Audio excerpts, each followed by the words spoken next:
Ко дню Святого Валентина сухумская молодежь стала готовиться задолго. Тем более, что устроитель праздника, компания мобильной связи «Аквафон», не делала никаких секретов и своих планов. Оранжевой вечеринке 2011 быть. Такое решение было принято еще 2 года назад, когда в столице впервые прошел подобный вечер. Шоу произвело успех, и организаторы посчитали нужным сделать его традиционным. Если раньше ребята стеснялись и как бы им было неловко приходить сюда со своими девушками, со своими супругами, на этот раз было очень много желающих. И я думаю, что эта традиция имеет очень большое будущее. В этот вечер попасть в столичный ресторан «Ирцах» можно было только по специальным пригласительным, а получили их только лучшие из лучших. Критерием отбора участников шоу было одно – все должны быть активистами студенческих организаций республики. А если это были молодые супружеские пары, то заветный входной билет выдавали сразу. Вся атмосфера будет такой непринужденной, воздушной, яркой, солнечной. В такой февральский холодный вечер мы решили согреть вот этим оранжевым цветом. Я думаю, у нас получится.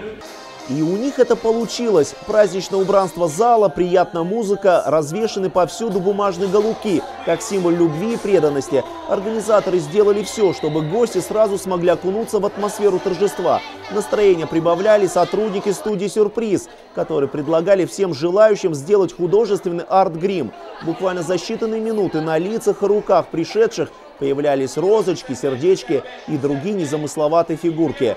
Как и для всех людей, это очень теплый, приятный праздник, но 13 лет уже для меня этот день очень важный, потому что рядом со мной есть любимый человек.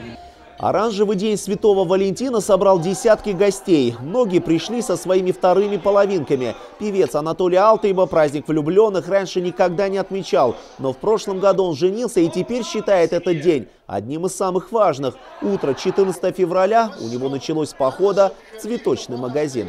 Я только цветы подарил с утра, даже она не знала, откуда я исчез с утра, но вернулся через некоторое время с цветами, она любит цветы. Компания «Аквафон» подготовила большую развлекательную программу, конкурсы, викторины и, конечно же, подарки. Каждый победитель получил 3G-модемы, а самой счастливой паре вручили сертификат на художественную фотосессию. Гвоздем праздничного вечера стало шоу мыльных пузырей. Выступление артистов из Сочи произвело настоящий фурор. Ничего подобного раньше здесь не видели. Огромные пузыри, в которые помещались даже люди.